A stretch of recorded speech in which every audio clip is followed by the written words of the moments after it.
Welcome to Suman's Digital English Tutorial Videos. It's I Rajnikant Tiwari. I'm going to teach you the second part of the poem Mercy, composed by William Shakespeare. In the first part, I had taught that mercy is a divine quality. It drops from the heart of the giver and quenches the thirst of receiver. It is beneficial to both the sides, and a throned king becomes better by the dint of mercy. And now, his chapter shows the force of temporal power, the attribute to awe and majesty, wherein doth sit the dread and fear of the king. But the mercy is above the sceptred sway, it's enthroned in the hearts of the kings.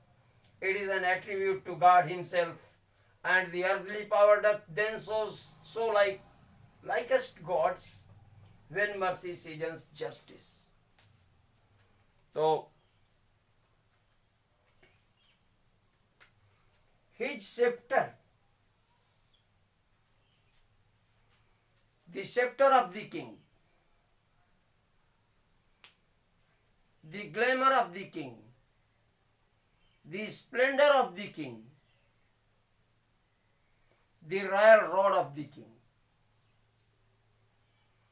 राजा का राजदंड विधान, राजा का ऐश्वर्य, राजा का वैभव, राजा की कीर्ति,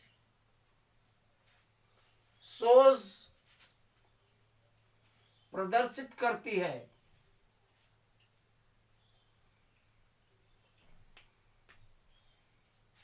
the force of temporal power, सांसारिक शक्ति का बल.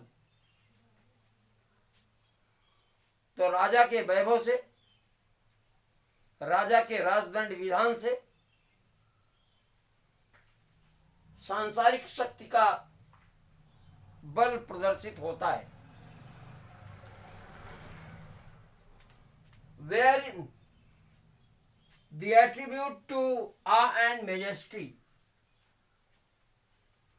जो कि भय और विशालता का प्रतीक है. तो राजा के राजवैभव से, राजा के रॉयल रॉड से, राजसी ठाट बाट से उसकी सांसारिक शक्ति का बल प्रदर्शित होता है. That is attribute to our majesty, जो उसके भय और विशालता का प्रतीक है. राजा की रॉयल रॉड में राजा का डर दिखाई देता है, राजा की विशालता दिखाई देती है. अर्थात उसका सेप्टर उसकी आ और मैजेस्टी का प्रतीक है. उसके रॉयल रॉड से उसकी विशालता दिखाई देती है और उसका डर भी दिखाई देता है. Wherein doth sit,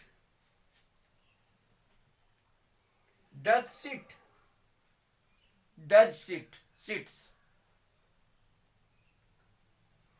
जिसमें सिट्स आसीन होता है, व्याप्त होता है,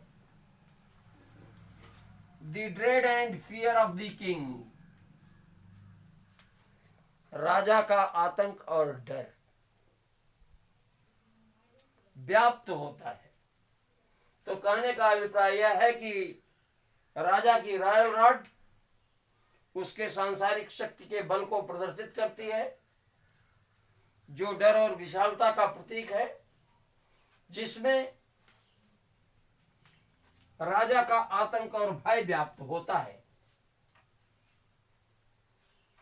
but the mercy is above this sceptred sway, लेकिन इस दया का स्थान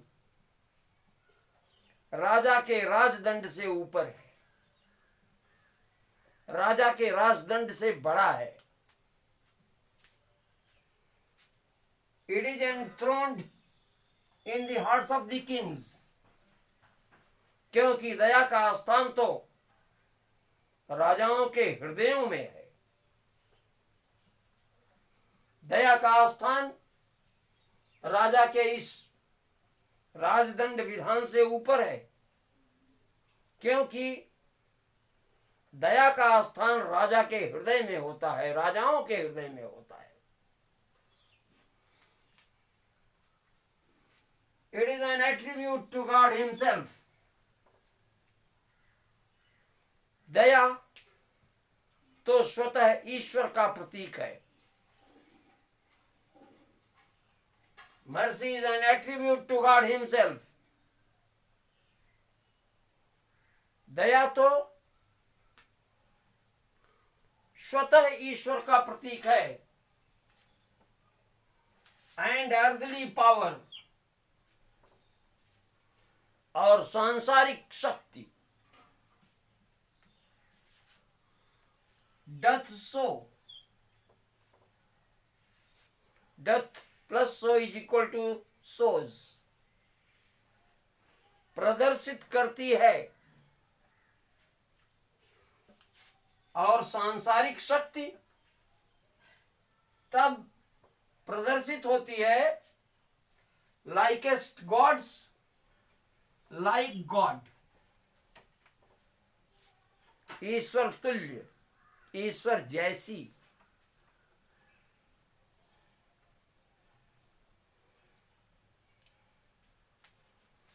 When mercy seasons justice, when mercy is mingled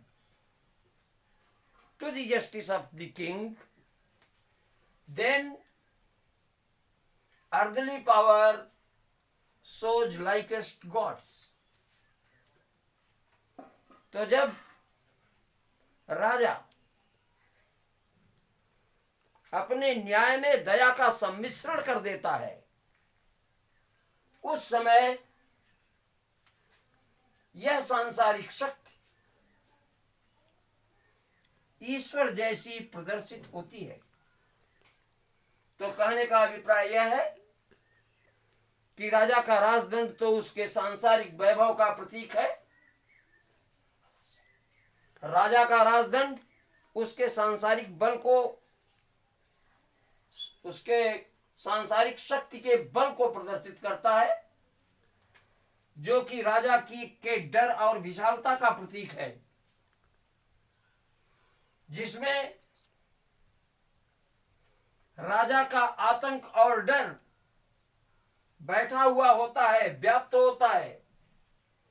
किंतु दया का स्थान तो इस सेप्टेड स्वे से ऊपर है, राजा के दंड विधान से ऊपर है, राजा के वैभव से ऊपर है, क्योंकि mercy is enthroned in the hearts of the kings. दया तो राजाओं के हृदयों में आसीन होती है। It is an attribute to God himself.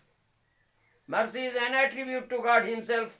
दया तो स्वतः ईश्वर का प्रतीक है। And when mercy is mingled with justice, then the earthly power shows like God. और जब दया को न्याय के साथ सम्मिश्रित किया जाता है, तो सांसारिक शक्ति भी ईश्वर तुल्य प्रदर्शित होती है।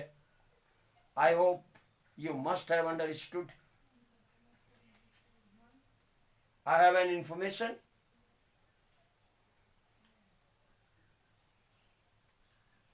The next videos